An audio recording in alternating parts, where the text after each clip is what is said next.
L'interview, elle est hyper importante. Pourquoi? Parce qu'elle est consacrée à un thème central qui sont les relations algéro-marocaines. Ça se voit que les autorités américaines, les diplomates américains, ont pris des questions les plus gênantes. Par exemple, est-ce que les États-Unis d'Amérique soutiennent le Maroc contre l'Algérie? Est-ce que les États-Unis d'Amérique reconnaissent l'autodétermination du peuple sahraoui? Ce haut responsable américain a répondu de manière encore plus audacieuse et de manière encore plus directe. Les États-Unis d'Amérique font énormément de pression en ce moment pour réconcilier l'Algérie avec le Maroc. Les envoyés précédents de l'ONU ont essayé de nombreuses voies différentes, mais malheureusement jusqu'à présent, ces efforts n'ont pas abouti. Le Conseil de sécurité de l'ONU est clair sur le fait que le processus doit refléter un esprit de réalisme et de compromis quant à la situation actuelle sur le terrain. Les États-Unis d'Amérique veulent convaincre les dirigeants algériens d'arrêter de soutenir l'indépendance du Sahara occidental et d'arrêter de vouloir croire que le Maroc sera leur ennemi éternel. Qu'est-ce que c'est que le réalisme? Le réalisme, ça veut dire que le Sahara occidental ne peut pas être indépendant. C'est simple. Puisque les États-Unis d'Amérique ont reconnu la souveraineté du Maroc sur le Sahara occidental. Les dirigeants algériens doivent devenir réalistes. Il faut arrêter de croire que le Sahara occidental sera un jour indépendant. L'interview, elle est hyper importante. Pourquoi? Parce qu'elle est consacrée à un thème central qui sont les relations algéro-marocaines. Il faut la lire. L'interview a aidé, les questions ont été bien choisies. Ça se voit que les autorités américaines, les diplomates américains, ont pris des questions les plus gênantes. Ils ont fait une étude, certainement. Ils ont compilé des données sur les préoccupations qui hantent en ce moment à la fois les dirigeants algériens et l'opinion publique algérienne. Ils ont, à partir de ces données-là, sur le discours qu'on peut retrouver dans le discours médiatique des médias algériens, dans le discours officiel politique des dirigeants algériens, ce qui est dit sur les réseaux sociaux par les internautes algériens, ils ont formulé des questions très gênantes qui concernent le Sahara occidental. Par exemple, est-ce que les États-Unis d'Amérique soutiennent le Maroc contre l'Algérie? Est-ce que les États-Unis d'Amérique reconnaissent l'autodétermination du peuple sahraoui comme une base politique finale? Est-ce que les États-Unis d'Amérique, pourquoi les États-Unis d'Amérique ne veulent pas ou de l'indépendance du Sahara occidental? C'est des questions très directes, très osées, très audacieuses. Alors, ce haut responsable américain a répondu de manière encore plus audacieuse et de manière encore plus directe.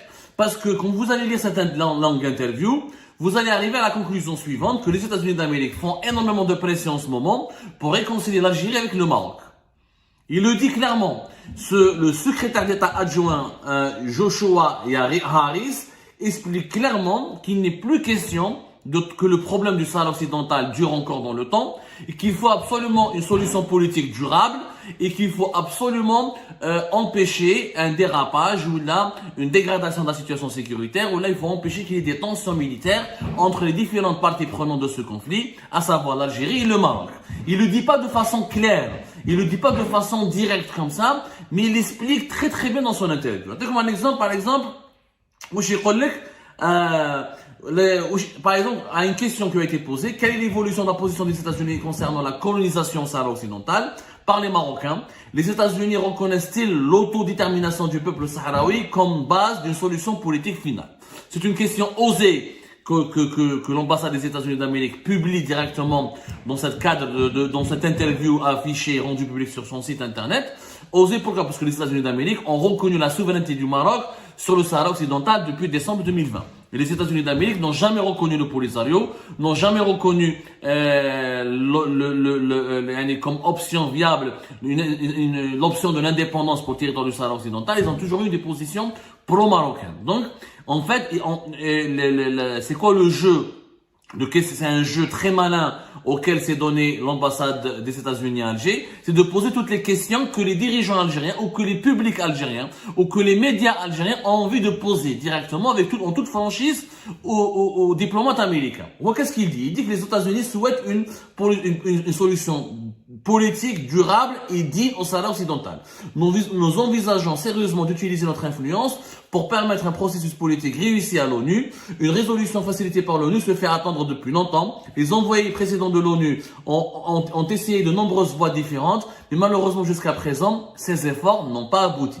Le Conseil de sécurité de l'ONU est clair sur le fait que le processus doit refléter un esprit de réalisme et de compromis quant à la situation actuelle sur le terrain. En outre, retenez les mots, un esprit de réalisme et de compromis. En outre, l'escalade militaire est très dangereuse, surtout en cette période de forte pression dans la région, avec les événements en Israël et à Gaza, et les tentatives alarmantes des groupes Houthi au Yémen de créer un conflit régional plus large. Cela ne fait que souligner encore davantage le danger d'une escalade militaire au Sahara occidental. Le message est clair, il est à peine voilé, mais à la fois, je vous la grande diplomatie américaine, je vous les grands pays, comment ils travaillent. Ils disent des choses très importantes, mais tout en restant dans le politiquement correct. Ils délivrent des messages assez brutaux, assez directs, assez francs, mais en utilisant les formes. En utilisant les formes adéquates pour qu'il n'y ait pas de dérapage, pour qu'il n'y ait pas de dérive et pour ne pas énerver une partie au détriment d'une autre, ou là de contenter une partie contre une autre, ou là au détriment d'une autre. La position américaine, c'est simple. En fait, ce qui est dit dans ce texte, c'est que les États-Unis d'Amérique veulent convaincre les dirigeants algériens d'arrêter de soutenir l'indépendance du Sahara occidental et d'arrêter de vouloir croire que le Maroc sera leur ennemi éternel. Les États-Unis disent clairement que le Sahara occidental, il lui faut une solution durable et réaliste.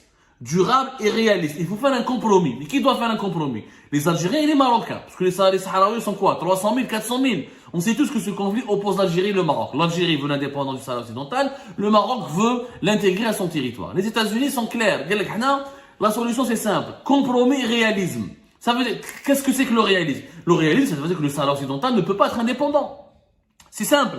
Puisque les États-Unis d'Amérique ont reconnu la souveraineté du Maroc sur le Sahara occidental. Ils défendent l'option du Maroc qui est un plan d'autonomie. Donc, ce qu'ils veulent dire là en venant à Alger, Joshua Harris, le secrétaire d'État adjoint de l'administration de la Maison Blanche en charge des dossiers du Proche-Orient et de la région du Moyen-Orient et d'Afrique du Nord, explique clairement que les dirigeants algériens doivent devenir réalistes. Il faut arrêter de croire que le Sahara occidental sera un jour indépendant. Les États-Unis ne le permettront pas. Les principaux membres du Conseil de sécurité n'en veulent pas, ne le permettront pas. Donc il faut faire un compromis, côté algérien comme côté marocain. Côté marocain, il explique qu'il faut arrêter de violer les droits de l'homme des Sahraouis, il faut les accepter, il faut leur donner une véritable autonomie, il faut que les Sahraouis arrivent à vivre dignement sur leur territoire. Il dit une solution digne au Sahara occidental, mais il faut qu'il y ait une solution réaliste et un compromis. La solution la plus réaliste, c'est d'arrêter de soutenir le Polisario pour l'indépendance du Sahara occidental.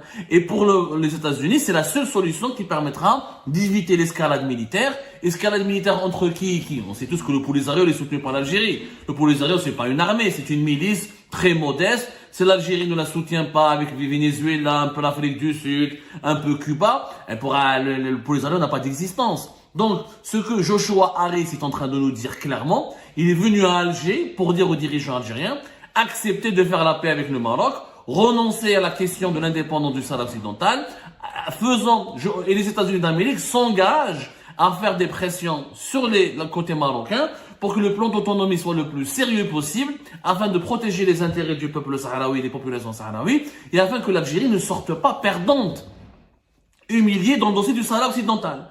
Vu qu'il y a un problème d'insécurité et un risque d'une guerre qui est régionale, avec ce qui se passe au Sahel, avec ce qui se passe entre Israël et Gaza, avec ce qui se passe au Yémen avec le Houthi, avec ce qui se passe en Libye, avec les coups d'État au Mali, au Niger, avec l'influence et l'expansion russe dans la région, les États-Unis d'Amérique, on propose un deal clair aux Algériens. Nous vous aidons, on s'engage à vous protéger contre toute agression qui peut provenir du Maroc et de ses alliés. Les alliés du Maroc sont Israël, bien sûr, alliance militaire conclue, assumée publiquement depuis novembre 2021. Le Maroc, l'un des pays arabes, pratiquement le pays africain le plus proche de l'OTAN et qui fait annuellement des exercices militaires avec toutes les puissances les plus importantes de l'OTAN.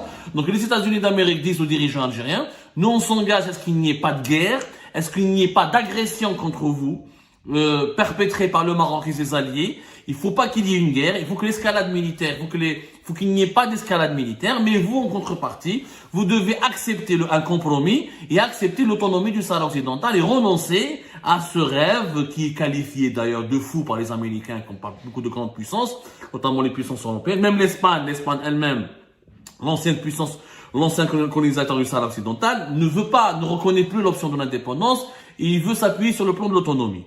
Donc, il y a un lobbying américain fort pour ramener l'Algérie, le régime algérien à la raison et pour le persuader de faire la paix avec les Marocains et d'accepter le principe d'un Sahara occidental autonome dans lequel, attention, les droits de l'homme des populations sahraouies seront respectés et défendus, et dans lequel les populations sahraouies peuvent s'épanouir. C'est que les Américains, ils disent que l'autonomie, il faut forcer les Marocains à accepter l'autonomie, mais une autonomie réelle et concrète et avantageuse aux populations sahraouies, comme il faut forcer les Algériens à renoncer à armer le Polisario et à accepter de faire la paix au Maroc pour éviter toute escalade militaire dans laquelle les deux pays sont perdants. Et quand l'interview a dit, c'est important, après on va vous faire une autre émission pour vous citer d'autres passages, il est clairement dit que les États-Unis d'Amérique, par exemple, ne veulent pas que d'autres puissances comme la Russie, comme la Chine, profitent d'une déstabilisation du Maghreb, parce qu'une guerre qui oppose l'Algérie au Maroc, c'est pas dans les intérêts de l'Occident,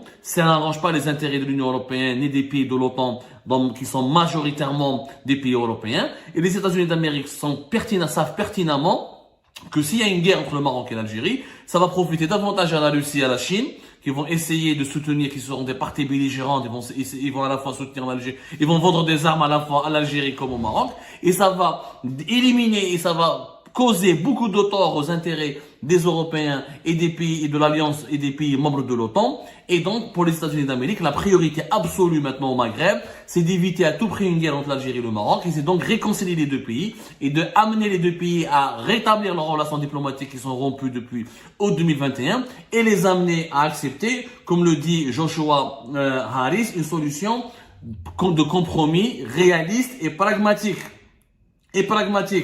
Et c'est ça ce qui est important à lire dans cette interview. Et c'est la première fois qu'un responsable américain est en train de nous dire et de nous délivrer un message clair. Les États-Unis n'en peuvent plus de ces tensions algéro-marocaines. Les États-Unis veulent réconcilier les deux pays. Ils veulent trouver une solution définitive au problème du Sahara occidental. Mais ils veulent absolument que les dirigeants algériens enterrent le rêve d'un Sahara occidental indépendant. Regardez ce que dit le diplomate américain. En effet, il existe deux solutions politiques. C'est la question qui a été posée. En effet, il existe deux solutions politiques. L'indépendance ou l'autonomie. Allez-vous discuter avec vos partenaires algériens dans une éventuelle troisième solution alternative? Regardez ce que répond le secrétaire d'État adjoint de la Maison Blanche. La créativité, le pragmatisme et le réalisme sont de mise. La créativité, le pragmatisme et le réalisme. Les efforts du même type qui ont conduit à l'échec du processus politique au cours des années passées ne produiront probablement pas de résultats. C'est pourquoi le Conseil de sécurité a parlé très clairement de la nécessité de créer un esprit de réalisme et de compromis et de l'importance pour toutes les parties concernées d'élargir leurs positions. Qui doit élargir ses positions? Puisque les États-Unis d'Amérique reconnaissent la marocanité du Sahara occidental. C'est l'Algérie. Donc il dit aux dirigeants algériens, ne rêvez pas, il n'y aura pas d'État au Sahara occidental, il n'y aura jamais un Sahara occidental indépendant, personne n'en veut, personne ne l'accepte, soyez réalistes, pragmatiques, négociez directement avec les Marocains, défendez vos intérêts, et les Marocains vont faire des concessions, l'Algérie fera des concessions, il y aura la paix dans la région, et on va régler définitivement le problème du Sahara occidental. C'est une opération de lobbying d'une grande intensité que mènent les États-Unis d'Amérique dans la région pour essayer de résoudre définitivement le conflit algéro-marocain. C'est peut-être porteur d'espoir, c'est pas mauvais, c'est une ingérence américaine. Souvent, on assimile les ingérences américaines à des situations de crise, de danger, de tension. Peut-être que cette fois-ci, dans cette ingérence américaine, il y a une possibilité de dresser une passerelle entre l'Algérie et le Maroc, ce qui permettra peut-être d'identifier des solutions durables et d'enterrer la hache de guerre définitivement et d'instaurer une paix si précieuse au Maghreb, parce que ça brûle tout autour du Maghreb, ça brûle au Proche-Orient. Il faut pas que la maison du Maghreb brûle, parce que si le Maghreb va brûler, je vous assure que c'est tout le bassin méditerranéen qui va basculer dans une crise géopolitique d'une violence sans précédent. Et ben voilà les amis, c'était ça. Je vous remercie toutes et tous sans exception comme d'habitude pour avoir suivi la vidéo jusqu'à la fin et toutes nos vidéos. Je vous remercie pour vos commentaires et pour vos réactions. N'oubliez pas de nous laisser des commentaires sur le sujet de cette vidéo et aussi de vous abonner à la chaîne si vous n'êtes pas encore abonné. Donc voilà, je vous remercie encore pour votre soutien à la chaîne, pour vos abonnements et pour toutes vos réactions et pour vos commentaires très diversifiés. Et j'espère pouvoir toujours être à la hauteur de vos expectations.